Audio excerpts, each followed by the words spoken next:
বন্ধুরা তোমরা লক্ষ্য করবে এই গরমকালে আর শীতকালে কিছু কিছু জনের খুব সুবিধা হয়, বিশেষ করে তাদের যারা কনভারসেশন স্টার্ট করতে পারে না। কারোর সঙ্গে মনে করে দেখা হলো, কি কেমন আছেন, ভালো আছি, আপনি কেমন আছেন, এসবের পর জাস্ট শুরু করবে কি গরম পড়েছে বলুন, মানে মারাত্মক গরম, এই একটা টপিক নিয়ে তারা শুরু করবে।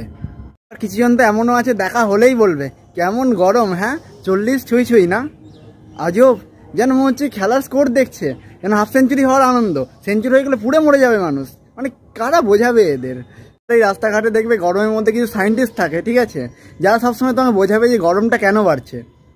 আমি সেদিন রোদে আসছি, একটা জেঠু রোদের মধ্যে দাঁড়িয়ে আছে, আমাকে দাঁড় করিয়ে বলছে যে গরম কেন বাড়ছে, বলছি আমরা যেভাবে গাছ কেটে ফেলছি তার জন্য গ্লোবাল ওয়ার্মিং হচ্ছে, বরফ গলে যাচ্ছে। আরে আমি গরমে গলে যাচ্ছি, সেটা কে বুঝবে?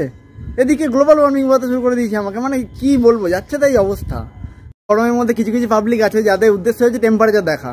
এরা টেম্পারেচার দেখবে সকালে উঠে, এদের এক্সপেক্টেড টেম্পারেচার থেকে 1 ডিগ্রি 2 ডিগ্রি বেশি হয়ে গেলেই ফোন করবে, আজকে 42, ঠিক আছে একটু দেখে বেরো, রাস্তাঘাটে সমস্যা হতে পারে, এইসব শুরু করে দিয়েছে এরা। বেশি এখানে অদ্ভুত কাজ করছে নিউজ অ্যাঙ্কাররা, ঠিক আছে, নিউজ অ্যাঙ্কার এমন করে খবর বলবে যে রেকর্ড করলো সূর্যের জাস্ট রেকর্ড হলো, এটা গত কয়েক বছরের রেকর্ড। আমরা সবাই অবাক যে প্লেয়ার সূর্যকুমার যাদব কিছু রেকর্ড করেছে নাকি, তারপর দেখছি না তো আসল সূর্যের কথা বলছে, মানে এই দিক থেকে খেলা শুরু করে দিয়েছে।